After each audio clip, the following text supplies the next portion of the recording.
Paslun ari ieu eta hiji pasal. Ayeuna ajan musonif dugi kana pasal anu kadua nya. Naon tah ni pasal nu kadua teh? Yajibu wajib alaman kajami deuk isi deuk pameget kusabab man teh isim nakiroh pangna disebut isim nakiroh kalebetkeun kana isim mausul. Pangna disebut isim nakiroh teu kalebetkeun kana isim ma'rifat nu lima teh nya. Wal ma'rifatu khamsatu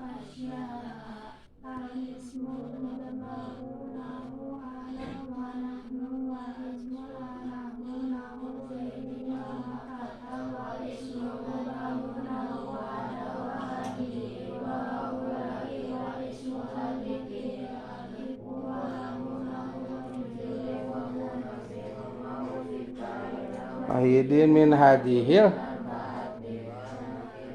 gitu. Pokona nu teu kalebetkeun kanu 5 neme disebatna isim nakiroh. Lamun kalebetkeun kanu 5 neme disebatna isim ma'rifat. Isim mausul mah teu kalebetkeun kanu 5. Berarti disebatna isim nakiroh. Isim nami nakiroh anu umum. Matak mandi dinya anu hartosa jami bade pameget seg, bade isi oge seg gitu. Yajibu wajib halaman kajami deuk isi deuk pameget waqo'an anu tumiba minhu ka manaon ridatun pamurtadan. Pertarosanana kumaha cenah? Lamun aya hiji jami deuk isi deuk pameget balik isam gaduh akal ngalaksanakeun pamurtadan. Bade ku patekadan, bade ku ucapan atau ku padamelan murtadna teh. Gitu. Naon tah kawajiban anu kudu dicumponan ku jami murtadna? Oh walaranana naon al-audu wangsul deui balik deui paoron dina pada harita kitu ilal islami kana agama Islam. Binutki ku ngucapkeun bisahadataini kana 2 kalimah syahadat. Tah, tugas pertama yang harus dilakukan oleh seorang murtadin, seorang yang murtad sesudah melaksanakan pemurtadannya baik dengan tekadnya, ucapannya atau dengan pekerjaannya engal-engal wangsul deui kana agama Islam. Kapan? Waktu itu juga. Jangan dibesokkan, jangan di minggu depankan, jangan di bulan depankan atau tahun depankan. Pada napas itu juga jam harita keneh. Ku ngucapkeun 2 kalimah syahadat. Asyhadu alla ilaha illallah wa asyhadu anna Muhammadar Rasulullah. Gitu. 2 kalimah syahadat. Hiji tak buru-buru ngucapkeun 2 kalimah syahadat. Supados lebet deui kana Islam. Wal iqla'u gitu. Wal iqla'u aina barisan diatapkeun kana al-audu atik. Wa harap atap al iqla'u diatapkeun kana al-aud. Al-aud teh gitu. Keur tingkah ropa kusabab jadi fa'il. Matak manana naon nyatik tina fi'il lapad yajibu fi'il al-audu fa'il bila mana fi'il kudu aya wa bada fi'lin fa'ilun fa'in dohar pawa illa padomi bada fi'il mesti fa'il wajibna atawa mirnu wajib. Babul af'ali al-af'alu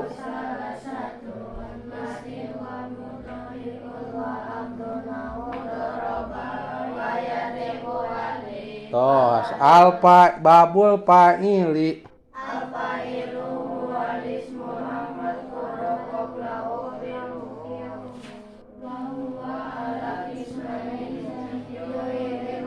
tos ta ieu mah kalebeuteunana fa'il isim dohir. Isim ngaran dohir anu katingal, jadi fa'ilna aya al-audu katingal. Bisa diseratkeun, bisa dibaca. Itu tah yajibu fi'il al-audu fa'il. Syarat fa'il 3, hiji kudu isim, anu nomor kadua kudu ropa, katilu kudu disimpen sabada fi'il. Al-audu isim cenah atik. Ciri isimna naon? Alif lam. Aya ciri isim alif lam. Jurumiahan pal ismu. Toh sakitu. Tah kitu tuh al-audu atu atik ropa. Ciri ropana doma. Pangna di alamat ropan ku doma ku sabab isim. Ciri ropa sabriji jurumiahan. Oh, qaidahan sareng.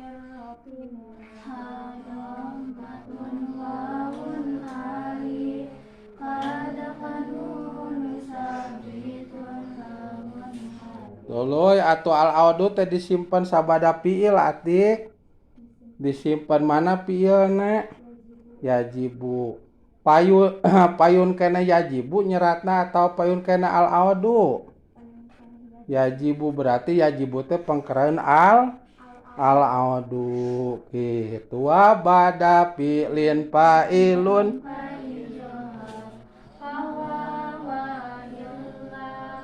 domirun istatar ba'da fi'il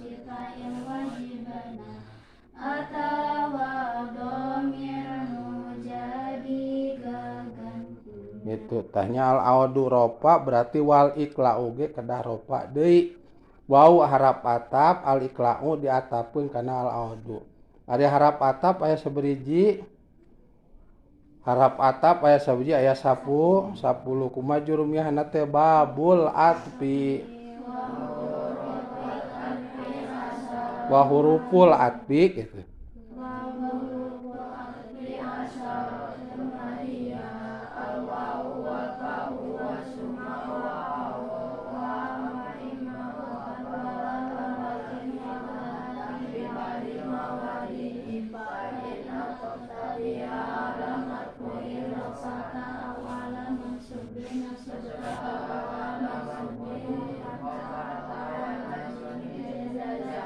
Main tekan teu aya au majumi.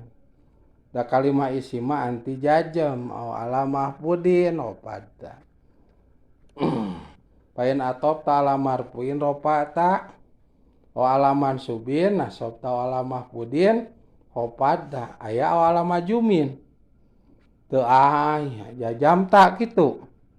Pan kalimah isim mah anti jajam. Palil asma'i min dalika rafu tuluy keun atuh jurumiah. Tah neme walil afali aya jajem masak walil itu isim matara jajem lamun fi'il mah osok jajem tara hopad. Tuh wal ikla'u nya jeung kaduana ngalaanan. Ama tina perkara waqo'an anu tumiba bihi ku sabab ma gitu. Naon aridatu pamurtada.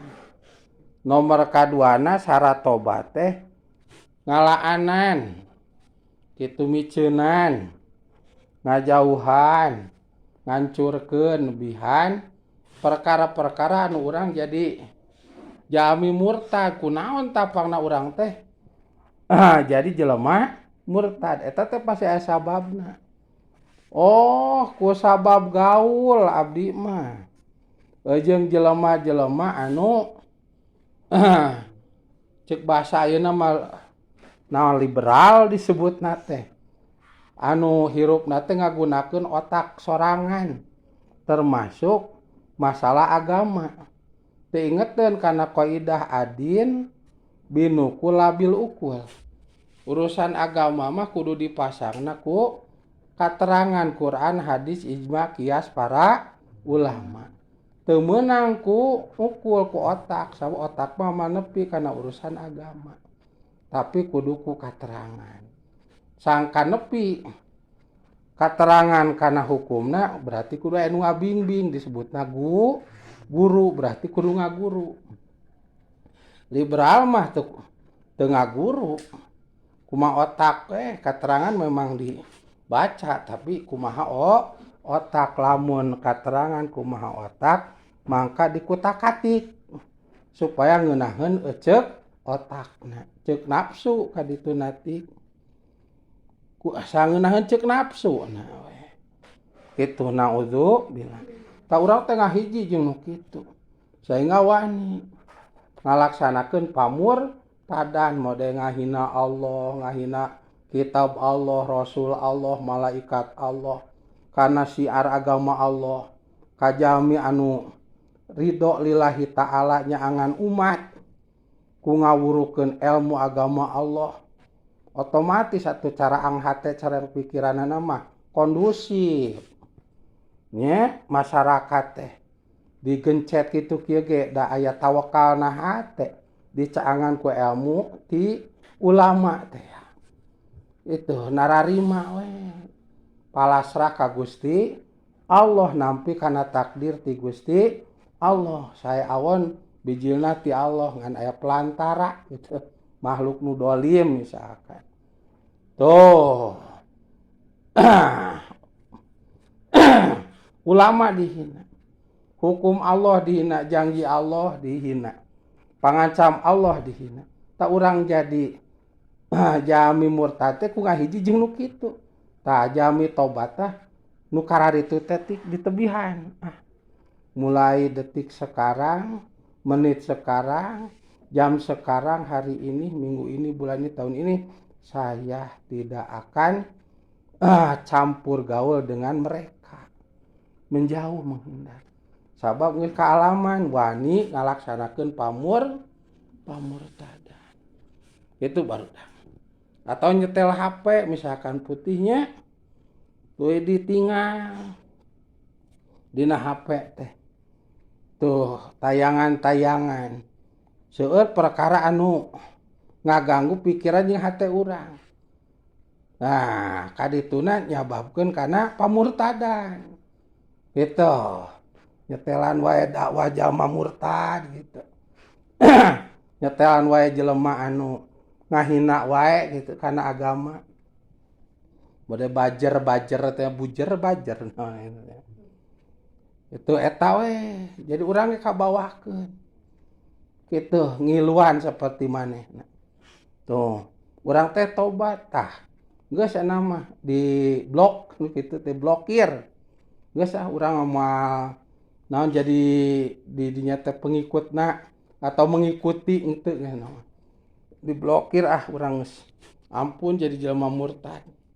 Itu atau naon mode dilembur kitu gaul jeung babaturan bararudak anu Masya Allah jeung urang da dina ngaos mah ceuk min teh dina kitab ku bapa dibaca jeung diterangkeun teu meunang tah teh. Tapi baturan min kitu nya berarti murtad. Ceuk min teh abdi ge sok nurutan kitu berarti abdi ge murtad. Aduh aing mah euy. Karunya teh endeh sok ngiriman duit, urangna murtad. Wah, geus aing. Ngajauhan eta mah. Geus timiti ayeuna urang mah gak akan kenal denganmu. Sia mah nuntun kana pamurtadan. Itu harus berani, kudu wantun. Nya pan syarat tobatna pikeun jalma nu murtad kaduana wal la ngalaanan berarti ngajauhan min. Itu deket mah urang teu kuat jeung ngiluan berarti kudu dijauhan, diblokir gitu. Cek bahasa kolot ayeuna mah timiti detik ayeuna neuteuk jejer meulah jantung aing moal ngiluan deui geus kitu. Gitu cek kolot baheula. Nah, itu kudu tegas. Wayajibu sareng wajib.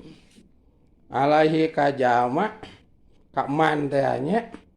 Alaihi kaman naon anadamu. Nalangsa. Sedih gitu. alama netepan kana perkara saudara anu bijil ieu mah minhu ti eman syarat katiluna cenah ajengan pikeun jalma anu murtad bila mana ditobat teh nyata dina hatena aya rasa menyesali nah hate kade ulah hungkul bibir menyesali kana pagawean atau ucapan atau patekadan anu geus dilakukeun ku manehna tuh anu menyesali mah anu nyaan tobat manehna moal berbuat deui moal ngulangi deui moal nolol deui bakal nyumput teh da isin bobora hayang nemongkeun beungeut kitu nya ngaluarkeun sora ge moal daekeun da isin eta ciri anu tobat tah benten nya anu tobat bobodohan matak ceuk almarhum Kiai Haji Jainuddin MJ tah tobat teh nya aya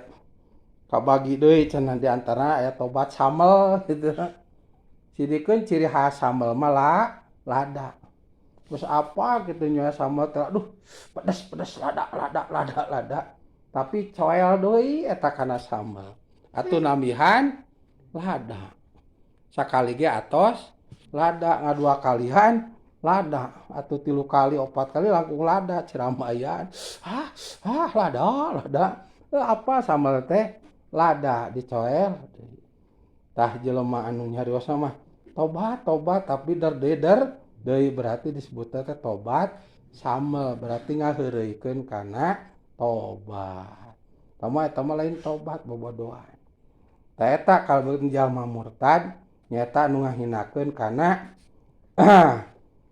pangancamna Allah kitu bae dieuna kanggo jalmi anu teu tobat nya bakal di